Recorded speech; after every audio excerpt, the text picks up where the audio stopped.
ओम शांति। आज 9 जुलाई 2025 प्रातमुरली ओम शांति। बाप दादा मधुबन। बाबा हाजी। बाप दादा बोलছেন মিঠে মিঠে बच्चे। हाजी बाबा। বাবা তোমাদের জ্ঞান রত্ন দিতে এসেছেন। বাবা তোমাদের যা বলেন বা বোঝান সেসব হলো জ্ঞান। জ্ঞানের রত্ন, জ্ঞানের সাগর ব্যতীত কেউ দিতে পারে না। তো বাবা যা আমাদেরকে বোঝাচ্ছেন, যা আমাদের শেখাচ্ছেন সেসব হলো জ্ঞান, সত্য জ্ঞান, জ্ঞানের রত্ন, জ্ঞানের সাগর ব্যতীত। জ্ঞানের সাগর বাবা ছাড়া আর কেউ দিতে পারে না। আজকের মূল্যের প্রশ্ন, আত্মার ভ্যালু কম হওয়ার মুখ্য কারণ কি? উত্তর, ভ্যালু কম হয় খাদ পড়ার জন্য, অর্থাৎ বিকারগ্রস্ত হওয়ার জন্য। যেমন সোনায় খাদ দিয়ে গহনা তৈরি করা হয়, তখন তার ভ্যালু কমে যায়। খাঁটি পিওর সোনা আর গহনা সোনার দামের মধ্যে পার্থক্য থাকে না, প্রাইসের মধ্যে। তো খাঁটি সোনা যেখানে কোনো খাদ নেই সেই সোনা দামি, আর গহনা সোনা খাদযুক্ত সোনা দাম কম। ঠিক তেমনি আত্মা হলো প্রকৃত সোনা। আত্মা হলো প্রকৃত সোনা সম। তাতে যখন অপবিত্রতার খাদ পড়ে তখন আত্মার ভ্যালু কম হয়ে যায়। তো আমরা এখন খাঁটি সোনা হচ্ছি, এর মধ্যে কোনো খাদ নেই। এই খাঁটি সোনার মধ্যে যখন অপবিত্রতার খাদ পড়ে তখন আত্মার ভ্যালু কম হয়ে যায়। এই সময় তমপ্রধান আত্মার কোনো ভ্যালু নেই, শরীরেরও কোনো ভ্যালু নেই। এখন তোমাদের আত্মা ও শরীর দুই স্মরণের দ্বারা ভ্যালুয়েবল হচ্ছে। তো কলিযুগের শেষে কার পুজো করা হচ্ছে? জগন্নাথের। শুধু আছে কিন্তু হাত পা চালানোর কোনো ক্ষমতা নেই। তো সেরকম আমরা আত্মারা ছিলাম, কিন্তু হাত পা চালানোর কোনো ক্ষমতা আমাদের ছিল না। চালাতো কে? ভূতেরা। তো সেরকমই আমাদের রূপ কলিযুগের শেষে। তো ভগবান সেই রূপটাকে সম্পূর্ণ করতে এসেছেন, নারায়ণ বানাতে এসেছেন। আজকের মুরলির প্রথমে গীত বেজেছে, কে এলো আজ সকাল সকাল, কন আয়া সবেরে সবেরে মেরে মনকে দুয়ারে। ওম শান্তি। মিষ্টি মিষ্টি আত্মারূপী বাচ্চাদেরকে বাবা বসে বোঝাচ্ছেন এবং স্মরণের যুক্তিও বলে দিচ্ছেন।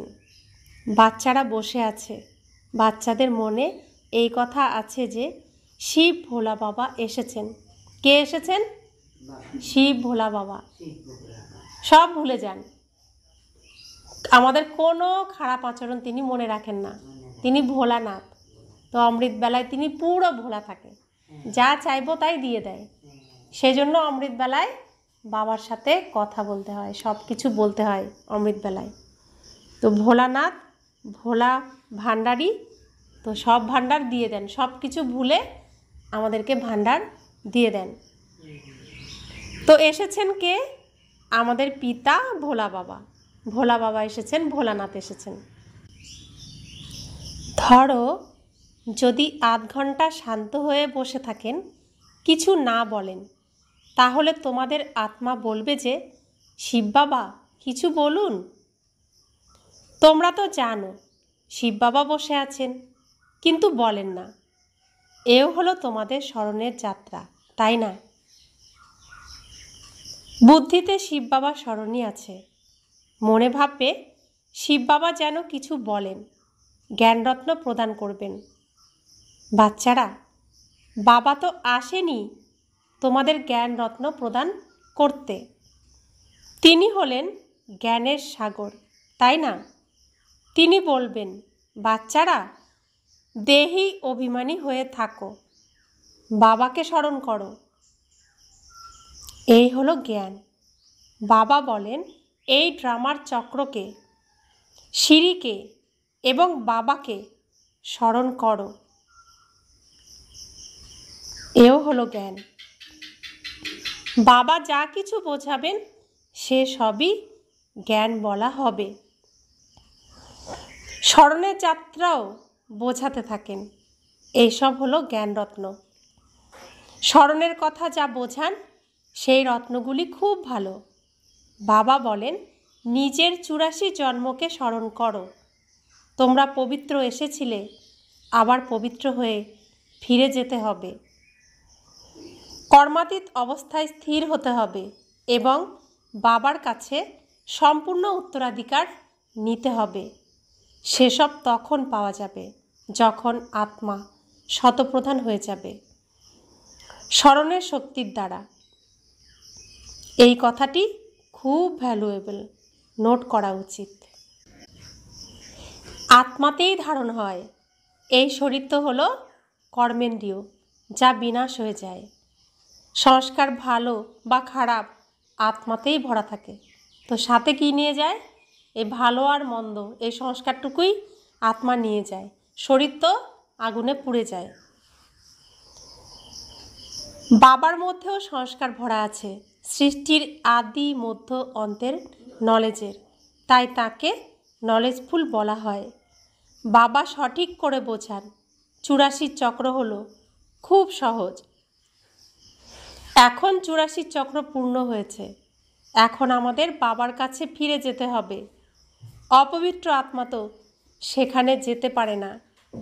তোমাদের আত্মা পবিত্র হয়ে গেলে এই শরীরও ত্যাক্ত হবে, অর্থাৎ এই শরীর পরিত্যাগ করতে হবে। পবিত্র শরীর তো এখানে প্রাপ্ত হতে পারে না। তা আত্মা পবিত্র হয়ে গেলে শরীরও পবিত্র চাই।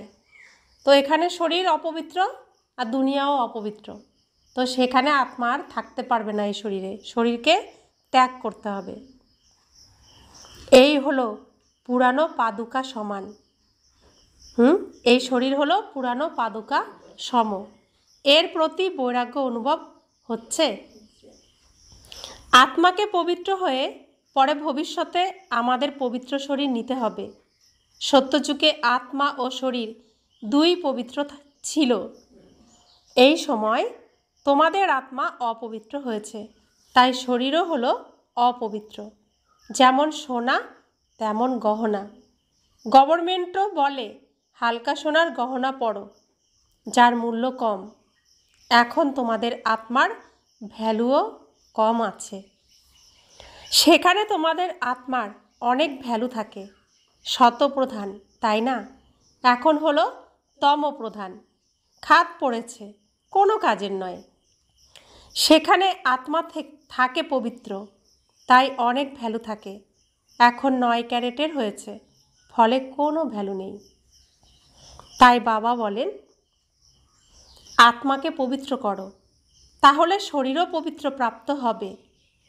এই জ্ঞান আর কেউ প্রদান করতে পারে না। আর কেউ নেই, পৃথিবীতে তো কেউই নেই যে এই জ্ঞান প্রদান করতে পারে। এক পিতা পরমধাম নিবাসী, তিনিই পারেন, যখন তিনি এই ধরাধামে আসেন, এই জ্ঞান রত্ন দান করার জন্য অবতরণ করেন। তো শুধুমাত্র ভগবান আমার পিতাই এই জ্ঞান প্রদান করতে পারেন। বাবা বলেন মা মেকম স্মরণ করো। কৃষ্ণ কিভাবে বলবেন? তিনি তো হলেন দেহধারী, তাই না? বাবা বলেন নিজেকে আত্মা নিশ্চয় করে আমি পিতাকে, আমি পিতা, আমাকে স্মরণ করো। এই কথা জোর দিয়ে কেউ বলতে পেরেছেন? এত তো কথাবাচক, এত তাদের ফলোয়ার্স, কিন্তু এই কথা কেউ বলতে পেরেছেন জোর দিয়ে, গ্যারান্টি সহকারে? কেউ বলতে পারেননি। একমাত্র প্রজাপিতা ব্রহ্মাকুমারী ঈশ্বরীয় বিশ্ববিদ্যালয়ে যিনি পড়ান, স্বয়ং ভগবান, তিনি এ কথা বলতে পারেন। আর কারোর পক্ষে বলা সম্ভব নয়। বলছেন বাবা নিজেকে আত্মা নিশ্চয় করে আমি পিতা, আমাকে স্মরণ করো। তো দাপর যুগের রচিত গীতাতে এই কথাটা পরিষ্কার করে নেই। তোমার দেহ মৃত, নিজেকে আত্মা নিশ্চয় করো। স্মরণ কাকে করব সেটা সেখানে পরিষ্কার বলা নেই। শুরুতে গুরুকে স্মরণ করছি, অখণ্ড মঙ্গলকারী, যাকে খণ্ডন করা যায় না, মঙ্গলকারী স্মরণ করেই শুরু করছি গীতা পাঠ। কিন্তু কাকে স্মরণ করব সেটা আমাদের বুদ্ধিতে আসে না বা পরিষ্কার করে বলাও নেই। আর বাবা আমাদের ডাইরেক্ট বলছেন, আমি তোমাদের পিতা, তুমি আমার সন্তান আত্মা, আমাকে আত্মারূপে স্মরণ করো। কোনো দেহধারীকে স্মরণ করো না। এখন তোমরা বুঝেছ, তাই বোঝাতে হবে। শিব বাবা হলেন নিরাকার, তার জন্ম হলো অলৌকিক। তো আমরা এখন বুঝেছি কাদেরকে বোঝাতে হবে? আমাদের ছোট ভাইদেরকে, যারা অবুঝ, বোঝে না, তাদেরকে বোঝাতে হবে। শিব বাবা হলেন নিরাকার, এটাই তো বোঝাতে হবে। তার জন্ম হলো অলৌকিক। তোমাদের অর্থাৎ আত্মারূপী বাচ্চাদেরকেও অলৌকিক জন্ম প্রদান করেন। অলৌকিক পিতা, অলৌকিক সন্তান। লৌকিক, পারলৌকিক এবং অলৌকিক বলা হয়। বাচ্চারা, তোমাদের অলৌকিক জন্ম প্রাপ্ত হয়। বাবা তোমাদের উত্তরাধিকার প্রদান করেন। তোমরা জানো আমরা ব্রাহ্মণ, এটা হলো আমাদেরও অলৌকিক জন্ম। অলৌকিক পিতার কাছে অলৌকিক উত্তরাধিকার প্রাপ্ত হয়। ব্রহ্মাকুমারী ছাড়া অন্য কেউ স্বর্গের মালিক হতে পারে না। মানুষ কিছু বোঝে না। তাহলে ব্রহ্মাকুমারীরা ছাড়া স্বর্গের মালিক আর কেউ হবে না। বাবা বলছেন, ব্রহ্মাকুমারী ছাড়া অন্য কেউ স্বর্গের মালিক হতে পারে না। মানুষ তো কিছু বোঝে না। তোমাদেরকে বাবা কত বোঝান? আত্মা যে অপবিত্র হয়েছে সে স্মরণ ব্যতীত পবিত্র হতেই পারে না। স্মরণে স্থিত না থাকলে খাদ্য রয়েই যাবে। তাহলে তাকে পিতা চিনব পিতারূপে, তবেই তো স্মরণ করতে পারবো। যারা তাকে পিতারূপে চিনতেই পারছে না তারা তো স্মরণও করবে না। স্মরণ না করলে আত্মা পরিষ্কারও হবে না। পরিষ্কার না হলে, পবিত্র না হলে সত্যযুগে যেতেও পারবে না।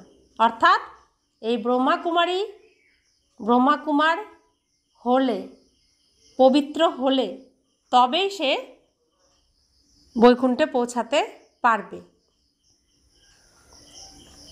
তো বাবা বলছেন, আত্মার মধ্যে যদি খাদ থাকে তাহলে সে তো অপবিত্র, পবিত্র হতে পারবে না। তারপর সাজা ভোগ করতে হবে। সম্পূর্ণ দুনিয়ার মনুষ্য আত্মাদের পবিত্র হয়ে ফিরে যেতে হবে। পশু পাখিদের, গাছপালার কিন্তু পবিত্র হয়ে ফিরতে হবে না, তারা এমনিই পবিত্র। কিন্তু আমরা মনুষ্য, যাদের মান আর হুঁশ ছিল সর্বশ্রেষ্ঠ, তারাই বেহুশ হয়ে গেছে। তাদেরকেই পবিত্র হতে হবে। আর পবিত্র যে ভালোভাবে না হবে তাকে সাজা খেয়ে পবিত্র হতে হবে। সম্পূর্ণ দুনিয়ার মনুষ্য আত্মাদের পবিত্র হয়ে ফিরে যেতে হবে, শরীর তো যাবে না। বাবা বলেন, নিজেকে আত্মা নিশ্চয় করা খুবই কঠিন। ব্যবসা ইত্যাদিতে সেই অবস্থায় তো স্থির থাকা যায় না। বাবা বলেন, আচ্ছা, নিজেকে আত্মা নিশ্চয় না করতে পারো তো শিব বাবাকে স্মরণ করো। ব্যবসা ইত্যাদি করতে করতে এই পরিশ্রম করো যে আমি আত্মা, এই শরীর দ্বারা কর্ম করি। আমি আত্মাই শিব বাবাকে স্মরণ করি। আত্মাই সর্বপ্রথমে পবিত্র ছিল, এখন আবার পবিত্র হতে হবে। এই হলো পরিশ্রম। এতেই রয়েছে বড় মাত্রায় উপার্জন। এখানে যতই বিরাট ধনী মানুষ থাকুক, আরব খরবপতি, কিন্তু সেই সুখ নেই। এখানে যতই আরব খরবপতি, কোটিপতি যেমনই থাকুক না কেন, সুখী কেউ নেই। সবার জীবনে দুঃখ আছে।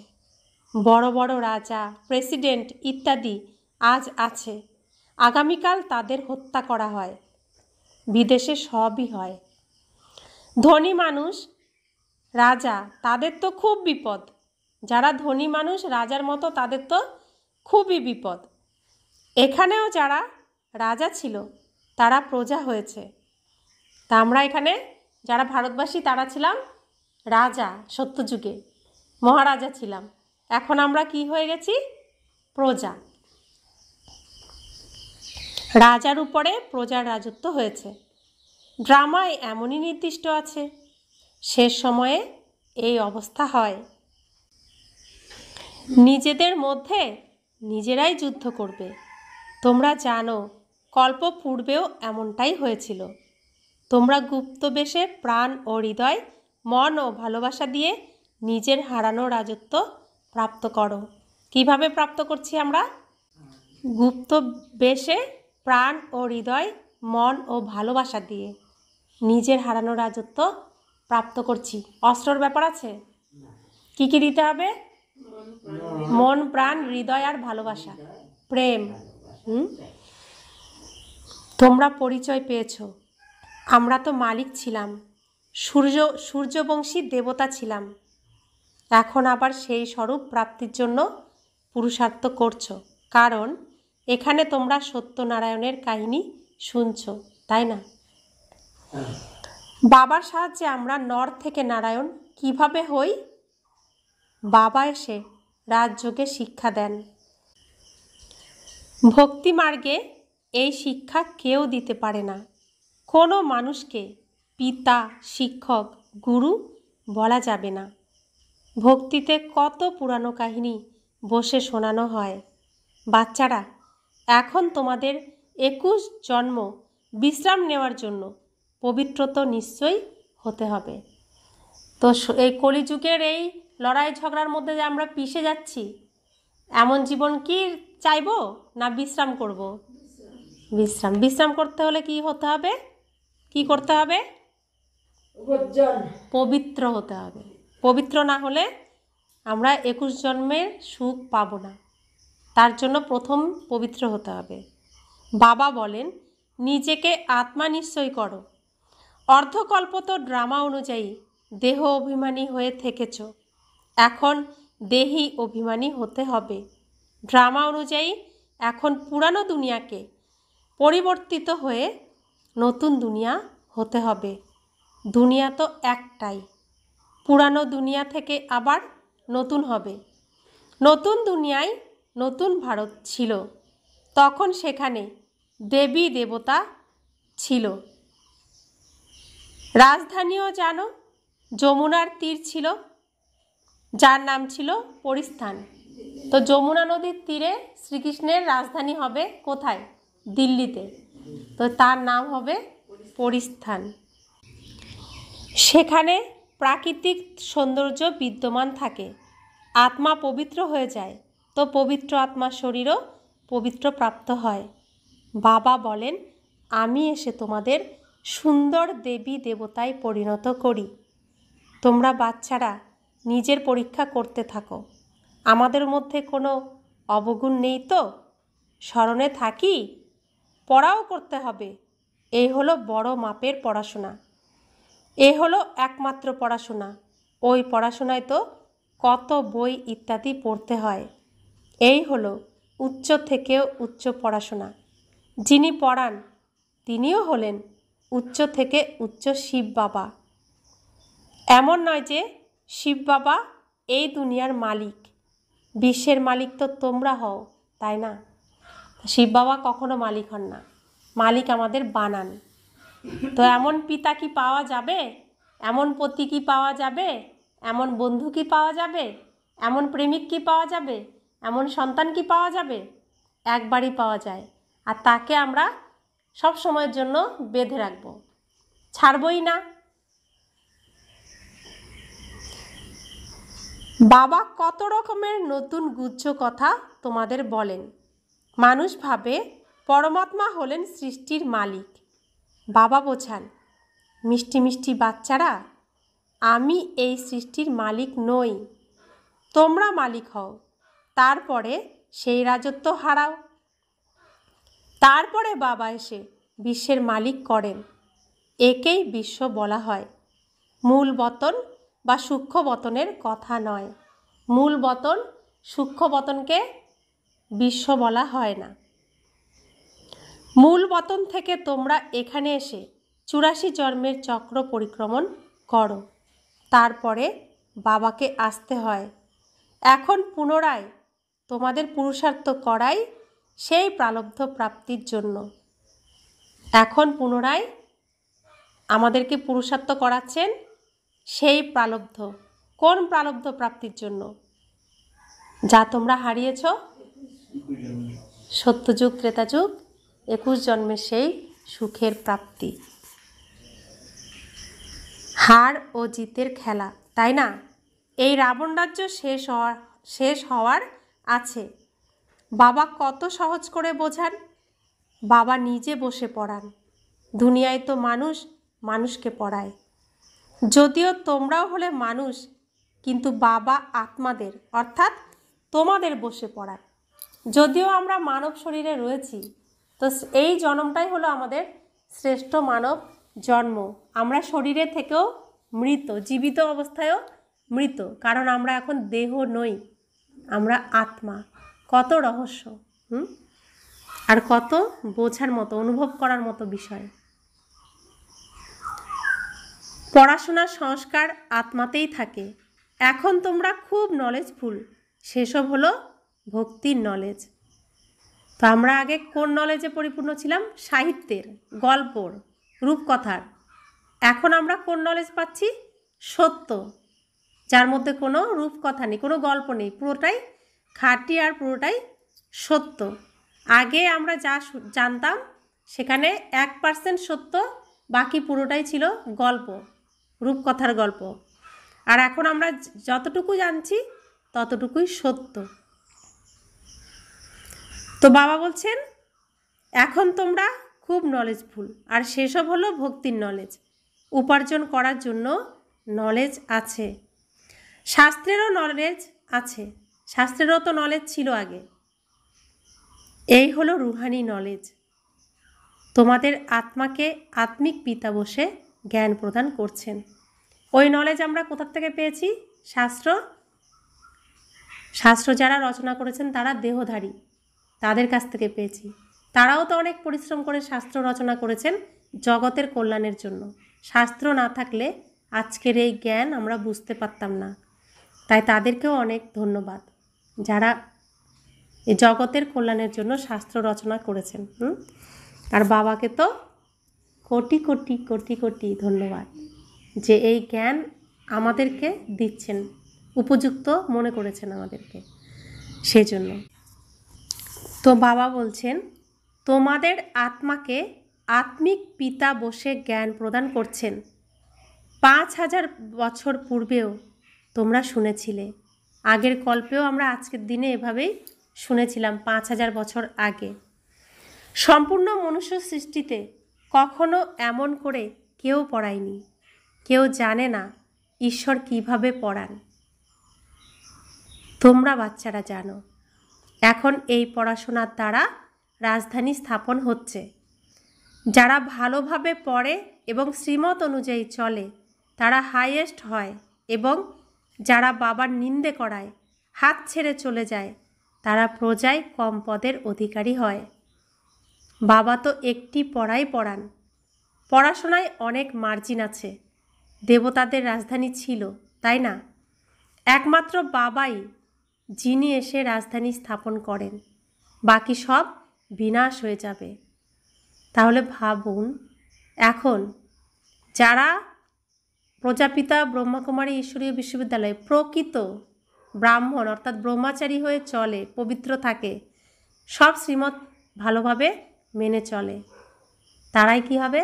লাস্ট পর্যন্ত থাকবে এই জগৎ কল্যাণের জন্য। আর যাদের মধ্যে খাদ থাকবে, তারা যত নোংরা থাকবে তত নোংরা আগে পরিষ্কার হতে থাকবে, তাই না?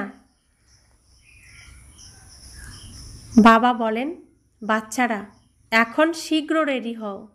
গাফিলতি করে সময় নষ্ট করো না। স্মরণ না করলে মোস্ট ভ্যালুয়েবল সময় নষ্ট হয়। শরীর নির্বাহের উদ্দেশ্যে ব্যবসা ইত্যাদি সবই করো, তবুও হাত থাকবে কর্মে, মন থাকবে কোথায়?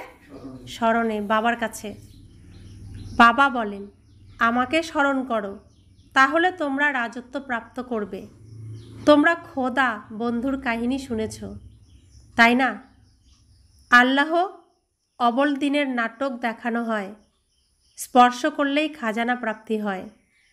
এখন তোমরা বাচ্চারা জানো আল্লাহ তোমাদের স্পর্শ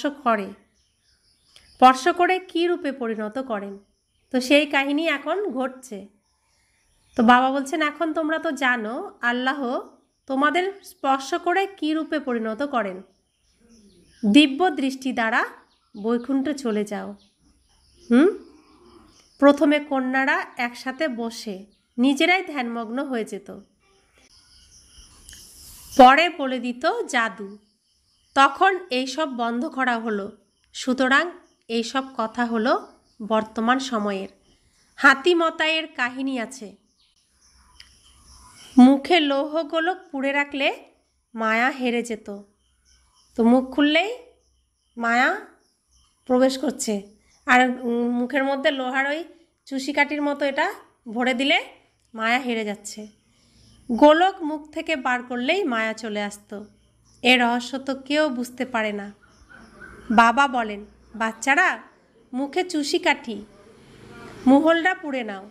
তোমরা হলে শান্তির সাগর। আত্মা শান্তিতে নিজের স্বধর্মে থাকে। সত্যযুগেও জ্ঞান থাকে যে আমরা আত্মা, যদিও পরমাত্মা পিতাকে কেউ জানে না। কখনো কেউ প্রশ্ন করলে বলো, সেখানে বিকারের নাম চিহ্ন নেই, সেটি হলো পবিত্র দুনিয়া। 5 বিকার সেখানে থাকে না। দেহ অভিমানী নেই সেখানে, অর্থাৎ সত্যযুগ ত্রেতা যুগে দেহটাকে কেউ চিনবেই না, নিজেকে আত্মাই মনে করবে। মায়ার রাজ্যে দেহ অভিমানী হয়, সেখানে থাকে মোহজিৎ।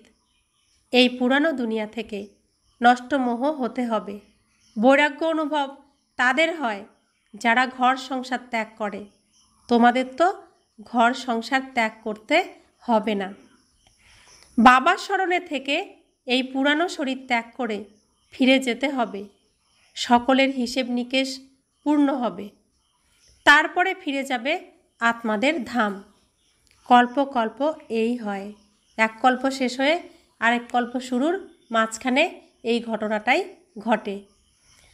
তোমাদের বুদ্ধি এখন সুদূরে উপরে যায়। তারা দেখে সাগরের দূরত্ব কত দূর পর্যন্ত আছে, সূর্য চাঁদে কি আছে। প্রথমে বলা হতো তারা দেবতা, প্রথমে বলা হতো সূর্য দেবতা, চাঁদ দেবতা, সমুদ্র দেবতা। তোমরা বলো, এ তো ব্রহ্মাণ্ডের আলোক বাতি। এই স্টেজের জন্য আলো দেওয়া হয়েছে, সাজানো হয়েছে স্টেজকে এদের দ্বারা। এখানে হয় খেলা, তাই এই বাতিগুলি এখানেই আছে। তো আমরা এখানে খেলা করছি, সেজন্য এই বাতিগুলো দেওয়া আছে। মূল বতনে, সূক্ষ্ম বতনে এইসব নেই, সেখানে কোনো খেলা নেই। এই অনাদি খেলাটি হয়ে আসছে, চক্র আবর্তিত হতেই থাকে, প্রলয় হয় না। ভারত তো হলো অবিনাশী খণ্ড, এখানে মানুষ বাস করে, জলমগ্ন হয় না। পশু পাখি ইত্যাদি যা আছে সব থাকবে। বাকি যেসব খণ্ড আছে সেসব সত্যযুগ ত্রেতায় থাকে না। তোমরা যা দিব্য দৃষ্টি দ্বারা দেখেছ সেসব আবার প্র্যাকটিক্যালে দেখবে। প্র্যাকটিক্যালে তোমরা বৈকুণ্ঠে গিয়ে রাজত্ব করবে, যার জন্য পুরুষার্থ করছো। তবুও বাবা বলেন, স্মরণে পরিশ্রম আছে। মায়া স্মরণ করতে দেয় না। খুব ভালোবাসা সহকারে বাবাকে স্মরণ করতে হবে। তোমরা অজ্ঞানকালে ভালোবেসে বাবার মহিমা করতে, আমাদের অমুক এমন ছিল, অমুক পদমর্যাদাযুক্ত ছিল। এখন তোমাদের বুদ্ধিতে সম্পূর্ণ সৃষ্টির চক্র ফিক্স আছে। তো আগে আমরা কি বলতাম, শ্রীকৃষ্ণ এমন ছিল, নারায়ণ এমন ছিল, দুর্গা এমন ছিল, তাদের মহিমা গুণগান কীর্তন করতাম। আর এখন পুরো চক্রটাই আমাদের বুদ্ধিতে ফিক্সড হয়ে আছে। সর্বধর্মের নলেজ আছে, যেমন সেখানে আত্মাদের বংশ লতিকা আছে, তেমনি এখানে আছে মনুষ্য সৃষ্টির বংশ লতিকা। গ্রেট গ্রেট গ্র্যান্ডফাদার হলেন ব্রহ্মা, তারপরে হলো তোমাদের বংশ। সৃষ্টি তো সর্বদা চলায়মান, তাই না? বাবা বোঝান, বাচ্চারা, নর থেকে নারায়ণ হতে হবে। যা তোমরা মুখে বলো তাই যেন তোমাদের কর্মে থাকে। প্রথমে নিজের অবস্থা দেখতে হবে। বাবা, আমরা তো সম্পূর্ণ উত্তরাধিকার নিয়েই থাকব, সুতরাং ওই রকম চলনও চাই। এই হলো একটিমাত্র পড়াশোনা, নর থেকে নারায়ণ হওয়ার। ওই পড়া তোমাদেরকে একমাত্র বাবা পড়ান।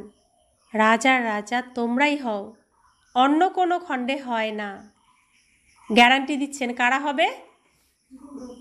রাজার রাজা আমরা হব, যারা সম্পূর্ণ ব্রহ্মা বাবার কদমে কদম রেখে শিব বাবার ডাইরেকশানে চলে।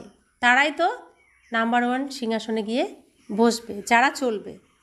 প্রত্যেকেই কি হবে? রাজা। তো বাবা বলছেন তোমরা পবিত্র রাজা হও। পরে লাইটহীন অপবিত্র রাজারা পবিত্র রাজাদের মন্দির বানিয়ে পূজা করে। এখন তোমরা পড়ছো, স্টুডেন্ট নিজের টিচারকে কেন ভুলে যায়? তারা বলে মায়া ভুলিয়ে দিয়েছে, মায়াকে দোষ দিয়ে দেয়। আরে স্মরণে তো তোমাদের রাখতে হবে। মুখ্য টিচার একজনই, বাকি অন্যরা সব হলো অনুপম টিচার্স। তো স্মরণ রাখতে হবে কাকে? আমাকে। তো মায়া ভুলিয়ে দেয় বলে অভিযোগ করলে কি হবে? তারপরেও তোমাকে মায়াকে জয় করে মনে রাখতে হবে, স্মরণে রাখতে হবে। তো মুখ্য টিচার কতজন? একজন। তো স্মরণ কাকে করতে হবে? একজনকেই করতে হবে। আর বাকি সব অনুপম টিচার্স, তাদেরকে স্মরণ করতে হবে না। বাবাকে ভুলে যাও? আচ্ছা, টিচারকে স্মরণ করো। তোমাদেরকে 3টি চান্স দেওয়া হয়। এক স্বরূপ বিস্মৃত হলে অন্য 2টি স্বরূপকে স্মরণ করো। তো বাবাকে ভুলে গেলে কোন রূপ? শিক্ষক, টিচার। টিচারকে ভুলে গেলে গুরু। তো এক রূপে স্মরণ করলে সব রূপ চলে আসবে। বাবা কত আমাদের বোঝান, এমন করে কে বোঝাবে? এমন ভালোবেসে কে বোঝাবে? তা আমরা বাচ্চাদেরকে শিক্ষা দিই। আমরা যদি বাবার কথা না শুনি, বাবার শিক্ষা না শুনি, তো আমাদের বাচ্চারা কি আমাদের শিক্ষা মানবে? তা আমরাও তো মানছি না বাবার কথা। বাবা কত রকম করে, কত আদর করে, কত যত্ন সহকারে, আমরা যাতে মনে কষ্ট না পাই, আঘাত না পাই, কোনোভাবে আমাদের কষ্ট না হয়, কত সতর্কভাবে তিনি বলেন প্রত্যেকটি কথা, কত যত্ন সহকারে এক একটি শব্দ তিনি আমাদের জন্য উচ্চারণ করেন। আর আমরা শব্দ যা খুশি তাই এখনও বলে দিই। বাবা কত ধ্যান রাখেন প্রত্যেকটি শব্দের পিছনেও, যা বলছেন প্রত্যেকটি শব্দ বলার সময় তিনি খেয়াল করেন যে এই কথাটা ফুলের মতো কিনা। তো বাবা প্রত্যেকটি কথা ফুলের মতোই আমাদের দেন, কোনো আঘাত করেন না। তো এরকমভাবে কে এত যত্ন সহকারে বোঝাবে, সাথী হবে, দায়িত্ব নেবে?